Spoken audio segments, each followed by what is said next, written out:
Hey everyone, it's Roger at Village Craft and Candle. Super excited to have this opportunity to bring you an interview that we normally have not been set up to do, which is a live one-on-one in the same room with our guest today. Normally you guys catch me on a Zoom call, video call with our guest, which is always jam-packed and full of questions, but I'm really pumped for this one today because I'm actually sitting in front of Geoffrey Cole, who's our guest, who is an amazing photographer, who's worked with us amongst many other of his clients on a variety of different projects, and really want to start talking about photography as part of the business and the importance of what photography does in terms of your brand. But without further ado, Geoffrey, welcome, man. Super excited to have you on. Thanks for having me. This is exciting. Yeah, sure. In the flesh, no Zoom calls today. Yeah, man, it's raw and real. I love it. And I think it's another level that we really want to dig deeper on because, we get to explore different things, and whether there's objects that we're looking at or just overall topics that we're discussing,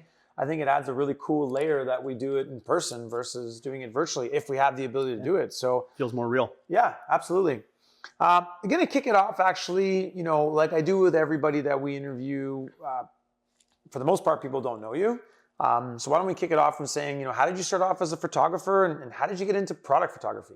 Yeah, absolutely. I was a musician for a very long time. And when I stopped playing music, when I decided to start a family, I kind of lost touch with who I was and missed that creative outlet. And I just searched for it. I was working in the cigar industry for a while. And there was a camera there, and I just was playing with it every day at the retail shop, taking photos of cigars, which was my passion at the time. And that just kind of snowballed into a bigger thing for me. It really filled that hole that was missing for the creative outlet. Yeah. I just kind of hit the ground running. I started studying as much as I could about photography, everything from, lighting to composition to gear, as much as I possibly could. There was not an hour that went by in the day where I wasn't thinking about it or just trying to use that time to better myself. And I just started collecting gear and taking photos of cigars, and that just branched out into taking photos of everything. It was great. And then working on cigars, kind of product photography fell in that kind of same void. Just kept on shooting, and here we are now. It's funny, when you kind of found this opportunity to take photos of cigars at the moment and whatnot, you typically kind of fell into this product photography role. But, speaking on behalf of myself, when you think photographer, you think event photography, and you're taking photos of individuals and, whether it's a newborn or a birthday party or a wedding of some sort. How did you commit to just product photography right away without going down the more traditional route of event photography? I think part of it was when you're working with somebody, there's always that feeling of having to, be on, having to be over the top and making them feel comfortable when I'm still trying to learn how to feel comfortable behind a camera. Yeah, of course. So working with product, it was just me and the product in a room, and it kind of relates back to those nights of staying up and playing guitar by myself and kind of, learning that process and adapting and being better and being able to just be one-on-one and making the mistakes and learning from those mistakes. No cigar is going to be mad that you took a bad photo of it. Not just cigars, but product in general. It just was not easier, but just made me feel more comfortable while I was learning the trade. And I loved it. I loved being able to, mold the light around certain objects. With people, a lot of it comes down to, are they making, nice faces or things like that? With product and candles, specifically jars, you have a lot of reflections. Some are clear. You're really kind of doing mathematical equations and whatnot and trying to, show that product as best as it possibly is, like a true representation. Sure. And being able to be one-on-one with it and working there, it's a lot of fun. Yeah, no, I can imagine it. There's a specific role you play as a photographer that many people are not probably aware of. And I mean, again, as a consumer, you might just, see a product that's, has an amazing photo that's taken of it, whether it's a lifestyle or a static shot. But for the most part, not many people are understanding of what goes behind the scenes of true product photography and how critical it can be to get the right lighting, the right setting, the right props in order to kind of help, exemplify, the benefits of that particular product.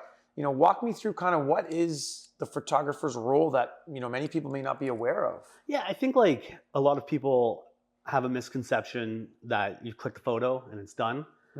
There's so much that goes into it, especially when it comes to lifestyle stuff, where you're actually doing the research of, if we're using candles as an example, and it has a specific scent, you want to be able to get that scent across in a photo. So you've got to do all the research of what does that scent smell like. You got to get all that, the background stuff and kind of set design, everything that like is involved in a lifestyle photo is thought of. It's not just like a happy accident. And usually you have a team that kind of helps you with it. I have a little bit of a team that helps me with this stuff here, and it goes a long way. But yeah, like everything that you do has a meaning when it comes to lifestyle photography in the product world, because you don't want to put something in there that's going to take away from the product. You want it to accent the product by all means.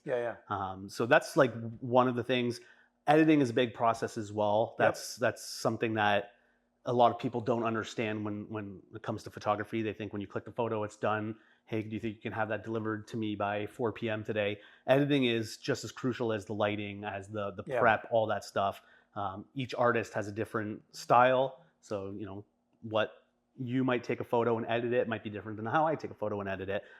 So you're also, when you're working with photographers, you're kind of working with what their style is. Makes sense. And I think, one thing you touched up on, which is extremely critical, is if you are taking photos of products that you have no other way of trying to help explain what the product may be, whether it's a scent that you need to portray, or perhaps a taste or a feeling you get with the product, regardless of what you make. As we're all aware, we've moved our consumer behavior, the majority of it being an online type of world versus having the luxury of going into a brick and mortar most of the time and, igniting the senses to kind of make a decision, while rather now you have to rely on key photography, key descriptions, and really, the work of a photographer is much like the work of a director of a film. You have to kind of, for lack of terms, sell what is actually being portrayed without actually having the luxury of putting it in someone's hands before they make that purchase. And so, walk us through what are some of the things that you focus on, and we'll gear this towards like our products when you're making candles, soaps, lotions, personal care products.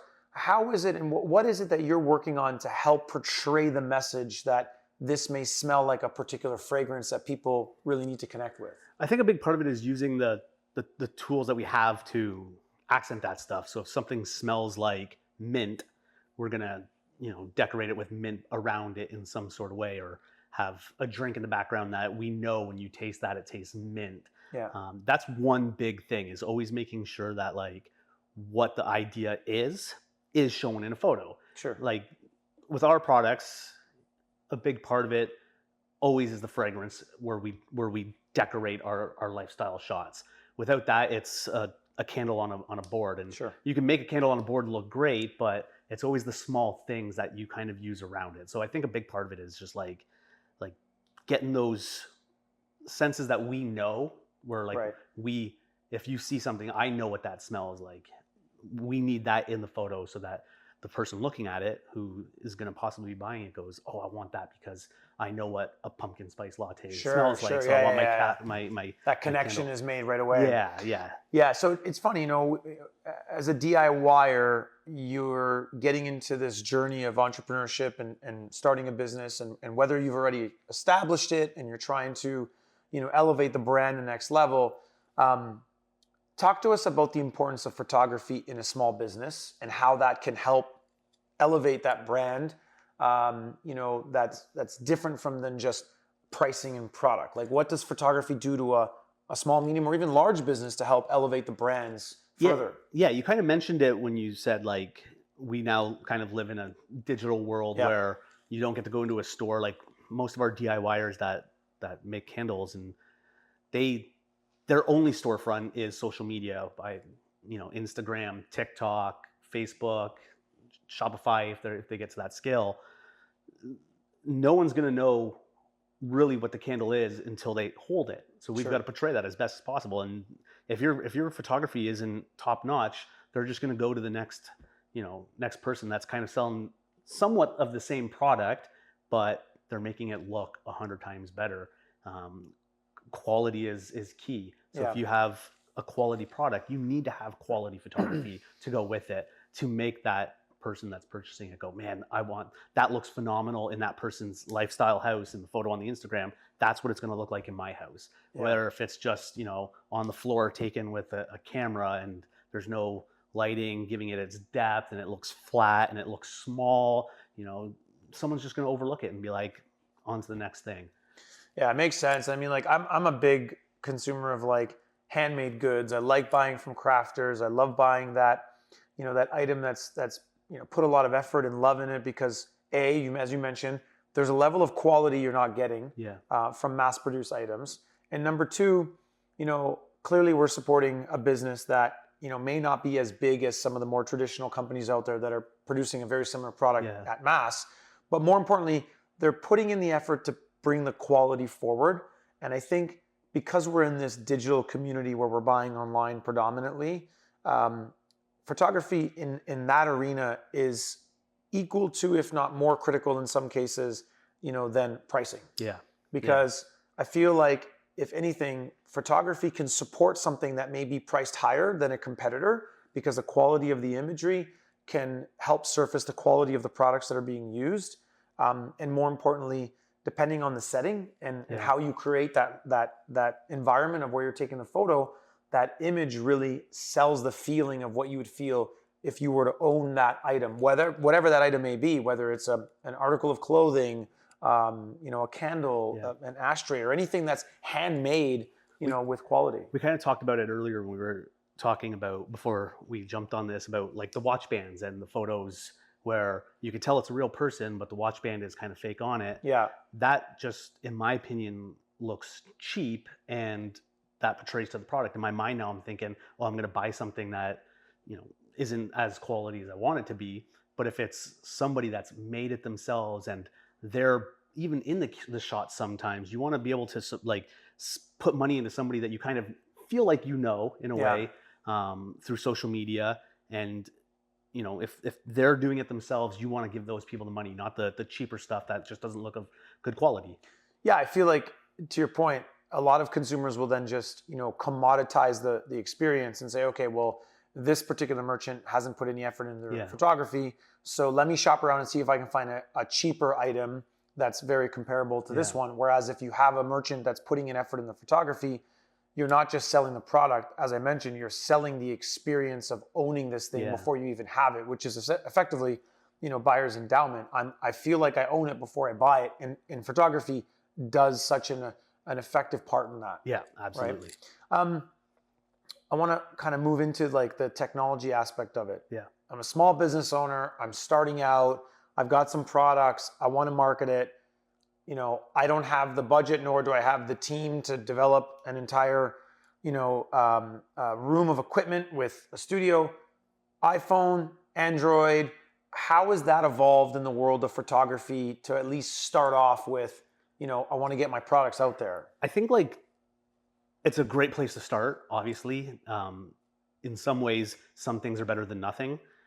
It still goes back to that quality aspect of things. Sure. Sometimes you can tell if something's shot on an iPhone. If you know what you're doing, you can take great photos with an iPhone. You're not going to get the lighting, studio lighting, all that stuff. I think what's important is if you think someone is going to look at this and go, that looks great, I want to buy it, then you're starting somewhere. Sure. You're at the beginning. There's nothing wrong with, if you don't have the budget, that's fine, and you want to work on the photography yourself. That's a DIY thing. You're kind of making it all in one. There's a lot of photographers out there, like where I was 8 years ago, taking photos of cigars, who want to be able to, move their craft a little bit further along, and it can kind of work together, and you guys can work on a project together if you need to. So you can always find somebody like that. I think so, at the end of the day, though, like, I'm not just plugging like pay photographers a lot of money, because sometimes whatever product you're selling may not make up what you're spending on photography. Right. But you really need to make sure that every single person that's going through Instagram is going to stop on your photo. We live in a throwaway society. Yep. It's a 7-second life cycle that we live on Instagram. If they're not going to stop and look at it, you're not doing it right. So if you do that with an iPhone or an Android and someone's stopping on it, you're kind of doing it right, I guess, at the end of the day. But I think one important thing is always making sure that someone's stopping and looking. And whether that be consistent branding, so all of your photos kind of have that consistency, using carousels, so not just one photo and that's it. You have a couple photos that kind of work that one object together. That's all gonna just make it look more of like a professional shot. You touched up on something that I actually wanted to ask you right now, which was you mentioned the social media aspect, the IG, the TikTok, and whatever other platform may be utilized. Specifically in our world, we've noticed a lot on Etsy and Pinterest. And so if a business is running their website and through an e-com platform and they've got imagery on that to sell their product, should there be a difference in the imagery that's being used on social versus the website, or what level of continuity should there be to keep the brand going? And before you answer, I know that we've discussed this on a number of occasions prior to this, but sometimes the image could be portrayed differently and received differently when it's on, let's say, IG or TikTok versus when someone's shopping for it on a website. And so how much of a difference, or should there be no difference at all when trying to apply photography for your products on social versus your website that you're selling products on? I think brand consistency is extremely important when it comes to photography. A lot of my favorite items that I buy from specific people are always branded in the same way. You go to the website, it's branded in the same way. I think what's important is showcasing your true identity. So if you're taking photos in everything's studio, everything looks super clean, and then you have that one photo that is like a lifestyle and it's all on the website like that, it's going to look rather confusing and it's not going to feel consistent. It's going to throw the consumer off and they're just going to go somewhere else. Right. I think when it comes to IG and your website, having them be unified is pretty important. I think it's again, your brand. All we are is our brand. That's right. I deal with it with photography when I'm posting on my social medias. I try to make all my stuff look really consistent so that when you come and hire me, you know what you're getting. Sure. I can work within that means, and if you have something different, I have a completely different portfolio. But at the end of the day, my brand is my brand, who I am, how I portray myself, and I think all the DIYers kind of need to do the exact same thing, where it's like, these are my candles, this is my brand. This is what I look like. You know what you're getting from me every time you buy a candle. So that's an interesting point. And now I bring up another interesting topic that could cause further questioning, which is, how often am I switching out my photos? Like right now, we're in a time of the year where, we're in the middle of the fall season. Yeah. We're approaching, the winter season. I may be switching out products regardless of what industry I'm in. There's always a seasonal trend change for the most part. How much in advance do I have to get my photography strategy developed? And how often am I switching my photos to continue being effective in selling my product on the website? And how often is that being changed on my IG platform or on IG or other social media platforms? I think what's key is content is key. So content. If you're not posting every day, every other day, you're behind. You're missing out. People like to see what's happening. It doesn't even have to be a lifestyle shot or a static e-commerce shot. It could literally be a here I am making something shot. Content is key. Everyone wants this. You want to be in front of everybody because they're not walking down the street. They're not going to see your store, but you don't have a store. Your store is your Instagram page for the most part. That's where everyone's going to find you. So content. When you're talking about seasonal, you definitely want to be ahead of the game. You don't want to be shooting your Christmas photos to try and sell your Christmas candles in mid-December. That's right. You're already behind. People should have already purchased that. You should be leading into that in the November, early November times. If we go into a store right now, you know, it's already, We're gonna see something out it's there already that's- Christmas and it's, Yeah. you know, September, October. So you kind of want to follow those trends. Am I going to be missing out on sales if I'm too late? Maybe. But with that being said, you can still keep everything on brand. So you don't need to completely change up your grid to just meet the season.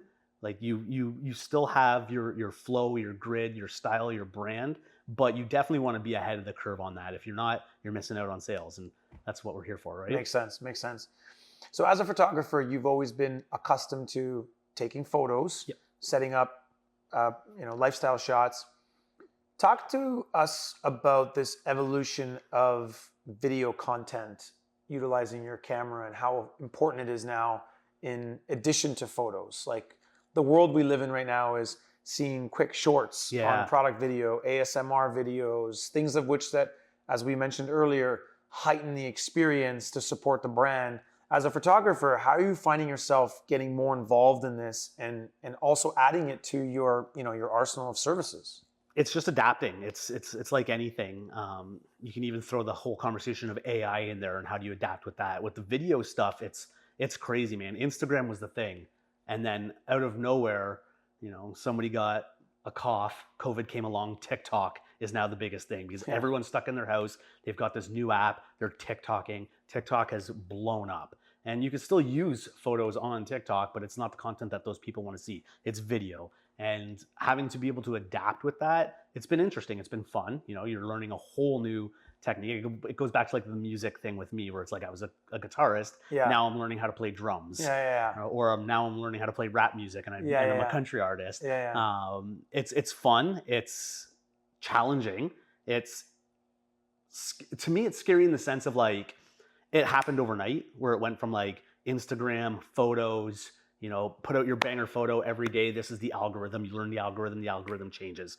Now it's TikTok and videos, 30-second reels. I think when TikTok first came out, it was kind of a little bit shorter. Sure. Yeah. Now you can post 2 minutes on That's TikTok. Right. So, everyone that figured out that algorithm and figured out those 30-second videos are now having to change the game again and figure out what the 2-minute videos, 3-minute videos, what's next. Right. So I think like that's the scary part of trying to learn the new next, is that there's going to be a new next right after that, but you have to stay within the game. Yeah. If you're missing out, you're missing out, right? Like I'm still learning the whole TikTok side of things. I'm a photographer, but bringing video into everything has been absolutely phenomenal. And it all kind of works together. So if you have a photographer come in and they're taking all your brand photos, you have an iPhone. We talked about the iPhone and Android. You can start filming some BTS stuff, and that's your TikToks, right? Sure. Your 30-second TikTok. So there's always, I find the reels side of things, if you're doing it in a more organic DIY way, it's so easy. My wife decided to start up a thrifting TikTok where she goes to different Value Villages and antique stores, and she has zero idea of technology, video, camera stuff. Whenever she takes a photo, I always tell her, step aside. I'm the one that does that. But she gained a little bit of a following just being able to do everything in TikTok. She has her camera out, she walks around all day, films her stuff, and now she has a little DIY following of thrifting, and then she can take her thrifting stuff and change it into other stuff. That's and now pretty cool. I have to help her with photography. That's pretty cool. And kind of to kind of add, or not add, but maybe more ask about this is, when we talk branding, which is so critical for businesses of any size for that matter, there's so much emphasis on maintaining that level of consistency of your brand online, on your website, and whether it's through social. But as the market evolves into becoming more buyers of video content as much, or probably more than static photo content, how do we maintain that brand consistency, and what are some of the techniques you can offer that you can take from photography into putting it in video content? I think a lot of video content for DIY stuff that I've noticed is especially TikTok, they want to see the real you. Right. They will buy from you if they like you as a person. as your products can be phenomenal, they have to be phenomenal, right? Like no one's just going to buy crap here and there, but if they like who you are, they're more likely to buy from you. Right. There is a YouTuber here in Canada who is one of the biggest YouTubers in the world now, and he was just a photographer, and one day he decided to start up making videos. And fast forward many years later, he now sells products, and he calls them drops, and he'll sell something for $500, a knife, and it sells out within 2 or 3 minutes. It's quality, the photography's there, but most of these people are buying this from him because of who he is on camera. Right.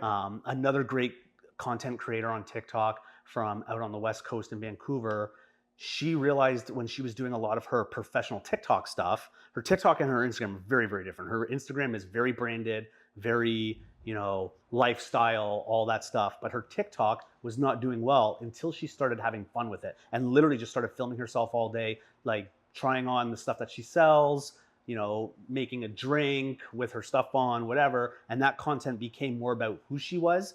And the sub side of it was her product. Right. And people are buying from her now. She's massive because of who she is. And that ties right back into her product. That's great advice. I mean, like, as business owners, we tend to feel like we don't want to be in front of the camera. Yeah.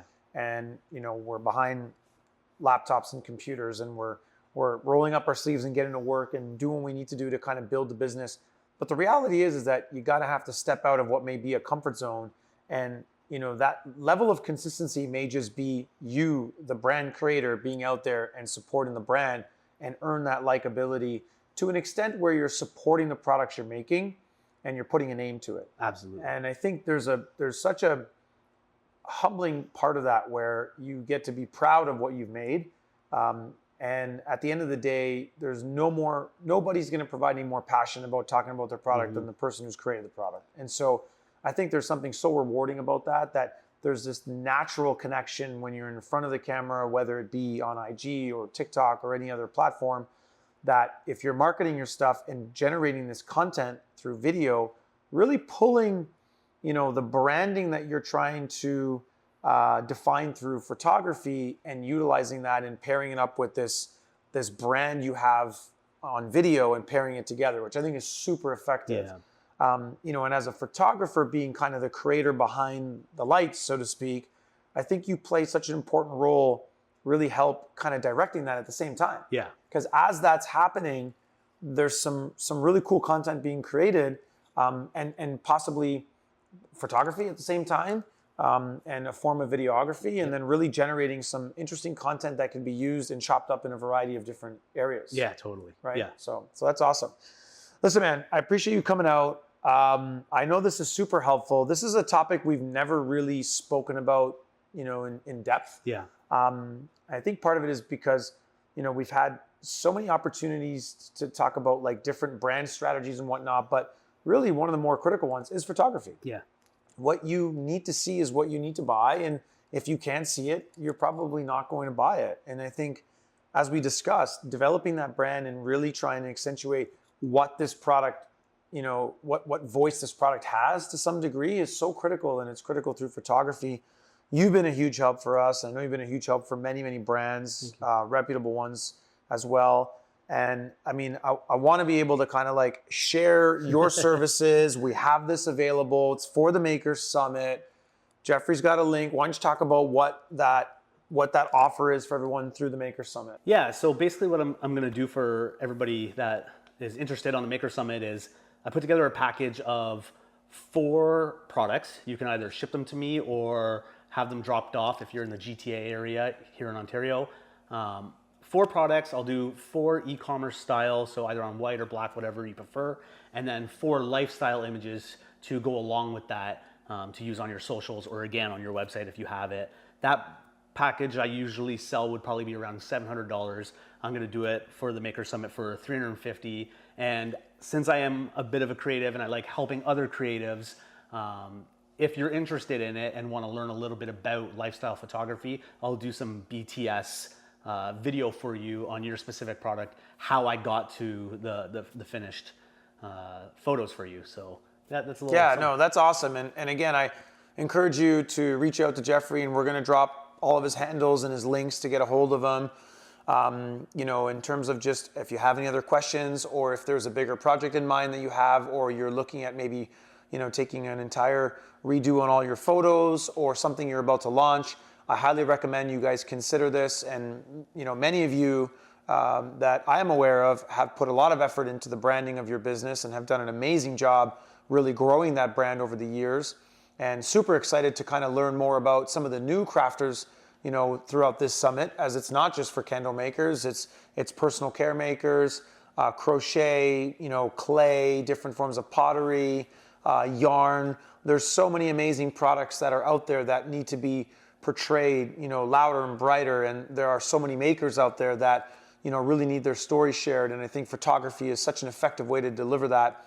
And our guy here is going to do such a great job, with this promo, and I think at the end of the day, the value of photography is priceless, because it is ultimately, the tool that's sending your message. And so he's kind enough to give us, this promo during the summit. But I definitely recommend you guys looking at other ways to incorporate the service as you embark your journey on growing this business even further. And, we're a testament to be using Geoffrey on many occasions for our photography and our projects.